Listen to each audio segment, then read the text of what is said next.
सभी प्रिय भक्तजनों को हार्दिक नमस्कार और ओम नमः शिवाय। आज हम आपके लिए लेकर आए हैं सोमवार व्रत की वो चमत्कारी कथा जो न केवल आपके हृदय को छू लेगी बल्कि आपके जीवन में सुख, शांति और समृद्धि का नया द्वार खोलेगी। सोमवार का ये पावन दिन भगवान भोलेनाथ का सबसे प्रिय दिन है, जब एक छोटी सी भक्ति, एक सच्चे मन का व्रत और एक आंसू भरा निवेदन भी कैलाश तक पहुंचकर नियति को बदल देता है। ये कथा है एक अनाथ बालिका की, जिसके दुखों ने स्वयं महादेव को धरती पर आने को विवश कर दिया। ये कथा है आस्था की जीत की, भक्ति की महिमा की और उस करुणा की जो हर भक्त के आंसू को अमृत में बदल देती है। तो आइए बिना किसी देरी के डूब जाएं इस दिव्य कथा के सागर में और अंत तक सुने, क्योंकि यही सोमवार व्रत आपकी जिंदगी की दशा और दिशा दोनों बदल सकता है। कृपया कमेंट में ओम नमः शिवाय जरूर लिखें ताकि भोले बाबा की कृपा आप पर सदैव बनी रहे। अब शुरू होती है सोमवार व्रत की ये हृदयस्पर्शी कथा। बहुत पुरानी बात है, इतनी पुरानी कि गांव की पगडंडियां भी समय के पैरों के निशान पूजती थीं। उस धूल धूसरित गांव के अंतिम छोर पर एक झोंपड़ी थी जो अब मात्र स्मृतियों का अवशेष थी। उसी गांव में 8 वर्ष की एक बालिका थी जिसका नाम था गौरी। गौरी ये नाम जितना कोमल था, उसका जीवन उतना ही कठोर। वह अनाथ थी। नियति ने उससे कैसा क्रूर प्रतिशोध लिया था। गौरी के माता पिता जो उसकी दुनिया थे, 1 वर्ष पूर्व अचानक काल के ग्रास बन गए। महामारी का ऐसा प्रकोप आया कि उन्हें अपनी वेदना किसी को बताने का अवसर ही नहीं मिला। बस एक ही रात में वह संसार शमशान में बदल गया।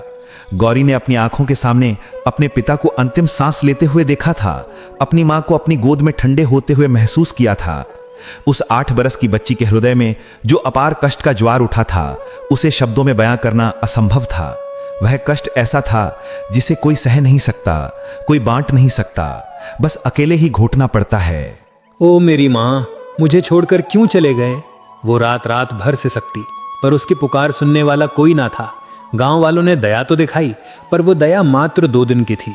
कौन अपने घर में एक और भूखा पेट पाले, विशेषकर तब जब उस पेट को पालने वाला कोई ना हो और देने वाला हाथ भी ना हो। गौरी को दर दर की ठोकरें खानी पड़ी। उसका जीवन सुबह सूरज निकलने के साथ शुरू होता था और रात के घनघोर अंधेरे में समाप्त होता था। वो घर घर जाती, झूठे बर्तन मांजती, आंगन बुहारती, कभी कभी बचे हुए बासी टुकड़ों के लिए घंटों हाथ जोड़े खड़ी रहती। क्या किसी मनुष्य का हृदय इतना कठोर हो सकता है? हाँ, जब पेट की ज्वाला धधकती है तो दया की भावना कहीं राख में दब जाती है। गौरी का शरीर छोटा था, पर उसके कंधों पर नियति के विधान का बोझ बहुत भारी था। अभागी लड़की, पापिन की औलाद, ये शब्द उसके कानों में शंखनाद की तरह बजते थे। उसे अक्सर अपमानित किया जाता था। कोई उसे धक्का देकर निकाल देता तो कोई उसे झूठा इल्जाम लगाकर दंडित करता। उसका हृदय वेदना से भरा हुआ था, पर वो किसी से अपने दुख बयान नहीं कर सकती थी। कौन सुनेगा, कौन विश्वास करेगा? उसकी सबसे बड़ी एकमात्र इच्छा क्या थी? सिर्फ एक चीज, मुझे भी एक अच्छा परिवार मिले। उसे मां की गर्म गोद याद आती थी, पिता का मजबूत हाथ याद आता था। उसे लगता था कि इस पूरी पृथ्वी पर वो अकेली है जिसका कोई सहारा नहीं। ये एहसास अकेलेपन का, ये गहन अंधकार उसकी आत्मा को हर क्षण चीरता रहता था। ये नियति का कैसा खेल था? एक अबोध बालिका को इतना बड़ा दुख, नियति के इस विधि से बचना किसी मनुष्य के लिए असंभव था। गौरी ने तपस्या शुरू कर दी। नहीं वो जंगल में जाकर बैठी, नहीं उसने अन्न जल त्यागा। उसकी तपस्या थी जीवन को ढोना और साथ ही अटूट विश्वास को पकड़े रहना। उस गांव के केंद्र में बरगद की छांव तले एक अति प्राचीन शिवालय था। शिवलिंग पर असंख्य वर्षों से जलधारा अर्पित होती आ रही थी। गौरी को बचपन से ही दादी से कहानियां सुनने को मिली थी। कहानियां शिव की जो आशुतोष हैं, जो भक्तों के दुख को पल भर में हर लेते हैं। जब उसका जीवन कठोर हो गया, जब मानव मात्र ने उससे मुंह फेर लिया, तब उसे स्मरण हुआ उस भोले बाबा का, जिसके पास कुछ नहीं होता, उसका साथ देने वाले तो केवल शिव ही होते हैं।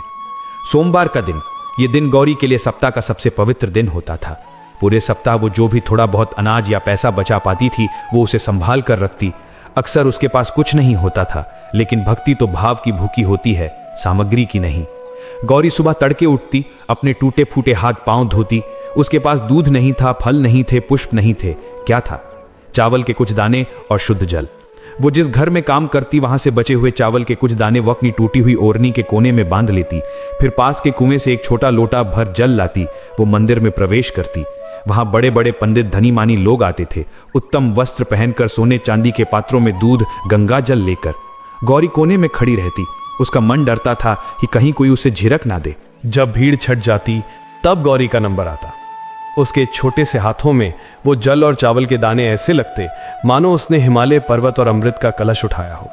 वो कांपते हाथों से शिवलिंग पर पहले जल चढ़ाती। ओम नमः शिवाय का जाप वो मन ही मन करती। उसका गला अवरुद्ध रहता था, बोलने की हिम्मत ही नहीं होती थी।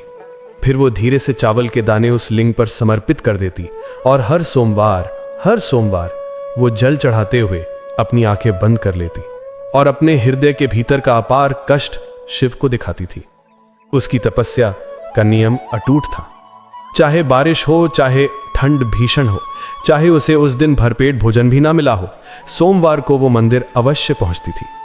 ये क्रम पूरे 1 वर्ष तक चला। 1 वर्ष। 8 वर्ष की बच्ची के लिए 1 वर्ष का ये संघर्ष, ये तपस्या किसी बड़े योगी के हठ से कम नहीं थी। उसकी भक्ति में कोई दिखावा नहीं था, कोई मांग नहीं थी, बस एक करुण निवेदन था। हे महादेव, मुझे ये अकेलापन मार रहा है, मुझे कोई अपना चाहिए। उसके कष्ट, उसके आंसू, उसकी निस्वार्थ सेवा, ये सब शिव के कैलाश पर प्रतिध्वनित हो रहे थे। एक सोमवार आया। वो दिन सामान्य नहीं था। गांव में भीषण गर्मी थी और गौरी को उस दिन पिछले घर से थोड़ा भी खाना नहीं मिला था। उसका शरीर भूख से कांप रहा था और उसका मन निराशा के गहरे गर्त में धंसा हुआ था। मंदिर में भीड़ बहुत कम थी। गौरी ने जल चढ़ाया, चावल अर्पित किए, परंतु आज वो चुप ना रह सकी। पिछले 1 वर्ष से उसने अपने दुख को दबा कर रखा था, पर आज उस दबाए हुए कष्ट ने बांध तोड़ दिया। वो शिवलिंग के सामने बैठ गई। उसकी आंखों से अश्रुधारा बह निकली। ये आंसू केवल दुख के नहीं थे, ये आंसू थे उसके टूटे हुए स्वप्नों के, उसकी असीम वेदना के, उस नियति के प्रति उसके मौन विद्रोह के। हे शिव, मेरे भोलेनाथ, कहाँ हो आप? क्या आप नहीं देखते मेरा दुख? उसकी आवाज रुंध गई। सब कहते हैं आप दयालु हैं, सब कहते हैं आप करुणा के सागर हैं, तो क्या मुझ पर आपकी दया नहीं है? वो रोती गई, इतनी देर तक कि मंदिर के पुजारी भी बाहर आ गए और उसे हैरानी से देखा। मैं अनाथ हूं, मेरे माँ बाप नहीं रहे, उसने अपनी छाती पीटते हुए कहा। उसकी आवाज में वो चीत्कार थी जो पत्थर को भी पिघला दे। मुझे घर घर की ठोकरें खानी पड़ती हैं बाबा। कोई मुझसे प्यार से बात नहीं करता। क्या मैंने कोई इतना बड़ा पाप किया है कि मेरी नियति मुझसे इतना बुरा बर्ताव कर रही है? वो जमीन पर लेट गई और अपने छोटे छोटे हाथ जोड़कर रोते हुए कांपते स्वर में केवल एक ही बात दोहराई, मुझे कोई अपना कहने वाला मिल जाए, बस एक माँ, एक पिता जो मुझे अपना कहकर गले लगा ले। बस इतनी सी दया कर दो मेरे महादेव, बस इतनी सी दया। ये पुकार, ये भावनात्मक अभिव्यक्ति केवल गौरी के मुख से नहीं निकली थी। ये उसके हृदय की तपस्या थी जिसने कैलाश के सिंहासन को हिला दिया। ये उसकी नियति को दी गई चेतावनी थी कि अब वो और कष्ट नहीं सह सकती। गौरी ने उस दिन इतना रोया कि अंत में वो वहीं शिवलिंग के पास ही थकान से निढाल होकर सो गई। उसकी भक्ति ने, उसके अपार कष्ट ने, उसकी हृदय की पवित्रता ने साक्षात शिव को पृथ्वी पर आने के लिए बेबस कर दिया था। उन्हें आना ही पड़ा, क्योंकि भक्त के आंसू उनके लिए आदेश होते हैं। ठीक अगले दिन मंगलवार था। गांव में एक अजीब चहल पहल थी। शहर से एक समृद्ध दंपति पति पत्नी गांव में आए थे। उनका नाम था निरंजन और मीरा। निरंजन एक सफल व्यापारी थे और मीरा एक अत्यंत दयालु हृदय महिला। उनके पास संसार की हर सुख सुविधा थी, पर उनकी झोली में एक कमी थी, संतान सुख। वर्षों से उन्होंने हर मंदिर पर माथा टेका था, पर नियति ने उन्हें माता पिता बनने का सौभाग्य नहीं दिया था। वे गांव के एक प्राचीन मंदिर के दर्शन के लिए आए थे, उसी शिवालय में जहां गौरी ने पिछली रात अपने आंसू बहाए थे। मंदिर के बाहर मीरा की दृष्टि अचानक उस छोटी सी धूल मिट्टी से सनी हुई बालिका पर पड़ी जो मंदिर की सीढ़ियों को बुहार रही थी। उसके कपड़े फटे हुए थे, पर उसके चेहरे पर एक अजीब सी निर्मलता थी जो आंसुओं से धुली हुई थी। जब गौरी ने मीरा को देखा तो उसे लगा जैसे उसने अपनी मां को देख लिया हो। मीरा का हृदय अचानक वेदना से भर उठा। उन्होंने निरंजन से कहा, निरंजन जी, इस बच्ची को देखिए, इसके कष्ट कितने गहरे हैं, ये इसके चेहरे की झकास बता रही है। निरंजन भी ठहरे और उस बच्ची से बात करने लगे।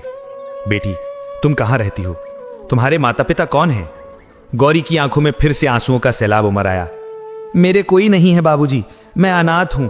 सब मुझे काम करवाते हैं और फिर रात को भगा देते हैं। जब उसने अपने माता पिता की अचानक चले जाने की करुण कथा सुनाई तो मीरा का हृदय टूट गया। वो तुरंत गौरी को गले लगा लेती हैं।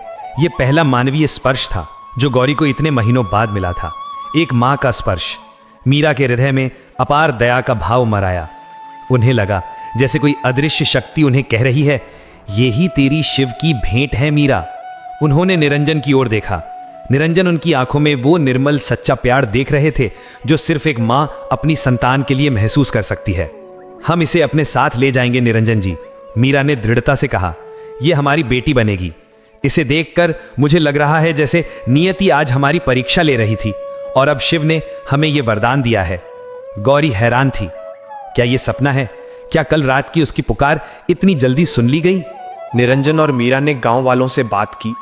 उन्होंने गौरी की सारी जिम्मेदारी ली। जब गौरी को पता चला कि उसे अब दर दर की ठोकरें नहीं खानी पड़ेंगी, कि उसे एक अपना परिवार मिलेगा, तो उसके छोटे से हृदय में अपार प्रेम और कृतज्ञता उमड़ आई। जाते समय गौरी ने अंतिम बार उस शिवालय की ओर देखा। उसकी आंखें कृतज्ञता से डबडबा गईं। वो मन ही मन बोली, धन्यवाद मेरे भोले, आपने मेरी पुकार सुन ली। निरंजन और मीरा उसे शहर ले गए। उन्होंने उसे अपना लिया। उसे वो नाम दिया जो उसकी शिव भक्ति को दर्शाता था, शिवन्या। शिवन्या को अब एक अच्छा घर मिला, उसे प्यार मिला, शिक्षा मिली और सबसे बढ़कर वो एहसास मिला कि अब वो अकेली नहीं है। उसके माँ बाप उसे अपनी बेटी कहकर बुलाते थे। उसे हर सुबह प्यार से उठाया जाता था और हर रात कहानी सुनाकर सुलाया जाता था। नियति का विधान बदला था। गौरी की तपस्या ने, उसके अपार कष्टों ने, उसके आंसुओं ने शिव को विवश किया था कि वो उसके जीवन की रेखाओं को स्वयं अपने त्रिशूल से बदल दे। साल दर साल बीतते गए। शिवन्या गौरी ने उच्च शिक्षा प्राप्त की। वो अब एक सफल, सुंदर और सबसे बढ़कर एक दयालु हृदय की युवती बन चुकी थी। निरंजन और मीरा ने उसे केवल धन नहीं दिया था, बल्कि सनातन धर्म के मूल्यों और भक्ति की गहराई का भी ज्ञान दिया था। शिवन्या कभी नहीं भूली कि वो कहां से आई है और किसने उसे ये जीवन दिया है। उसके हृदय में माता पिता निरंजन और मीरा के लिए गहरा प्रेम था, पर उससे भी गहरी निष्ठा उस देवता के लिए थी जिसने उसके जीवन के अंधकार को दूर किया था। एक दिन शिवन्या अपने माता पिता के साथ उसी गांव में वापस आई। वो मंदिर अब पहले से भी ज्यादा सुंदर और व्यवस्थित हो गया था। आज सोमवार था। शिवन्या ने आज कोई चावल या पानी नहीं चढ़ाया। उसने उत्तम पुष्प, बेलपत्र और दूध का अभिषेक किया। जब वो भीड़ से अलग शिवलिंग के सामने खड़ी हुई तो उसके हृदय में अतीत की सारी वेदनाएं एक पल के लिए कौंध गईं। माता पिता का अचानक चले जाना, दर दर की ठोकरें, वो भयानक अकेलापन और वो रात जब उसने रोते हुए शिव को पुकारा था। शिवन्या ने आंखें बंद की। उसके माता पिता निरंजन और मीरा कुछ दूरी पर खड़े अपनी बेटी को निहार रहे थे। उनकी आंखों में गर्व और प्रेम का भाव था। शिवन्या ने जब आंखें खोली तो उसकी आवाज में एक अद्भुत शांति थी, पर उसकी आंखों में वही पुराने आंसू थे।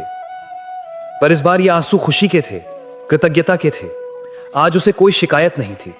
उसने अपने हाथों में आरती का दीपक उठाया और भावुकता से भरे कांपते स्वर में कहा, हे मेरे महादेव, आज बरसों बाद मैं उसी शिवलिंग के सामने खड़ी हूं जहां मैंने एक दिन रोते हुए, चिल्लाते हुए आपसे सिर्फ एक अपना परिवार मांगा था। उसका गला भराया। उसने गहरी सांस ली।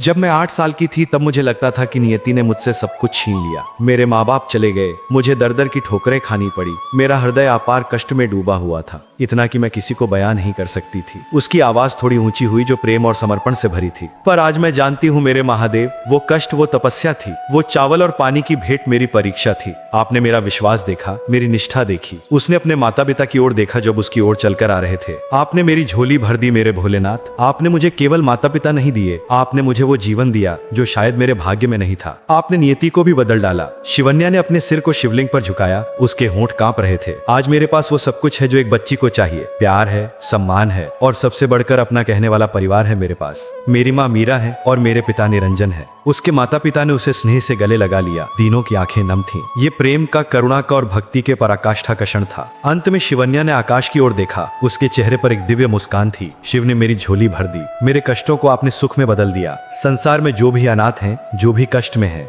वे जान ले कि शिव अपनी तपस्या करने वाले भक्त को कभी अकेला नहीं छोड़ते। मेरी मुक्ति, मेरा परिवार, सब कुछ आप ही की कृपा है मेरे त्रिलोकीनाथ। ये कथा केवल गौरी की नहीं थी। ये नियति के अमोघ विधान के सामने एक नन्ही सी आत्मा की अटूट आस्था की विजय गाथा थी। ये सत्य था कि भक्ति में वो शक्ति है जो ईश्वर को भी अपने भक्त के पास आने को बेबस कर देती है। गौरी के दुख, उसकी तपस्या, उसके आंसू, ये सब शिव के प्रति उसके प्रेम का प्रमाण बन गए, जिसने अंततः उसके जीवन को आलोकित कर दिया। प्रिय साथियों, इस वीडियो में सोमवार की पावन व्रत कथा यहीं पे समापन होती है।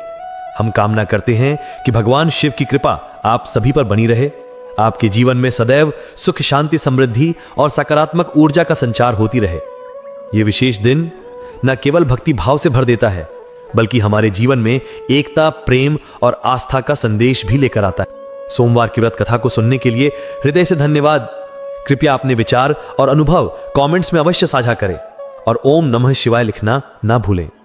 आपके द्वारा किए गए कमेंट्स न केवल आपको प्रेरित करेंगे, बल्कि अन्य दर्शकों के लिए भी भक्ति और श्रद्धा का स्रोत बनेंगे। हर हर महादेव। गौरी जैसी भक्त की जय हो।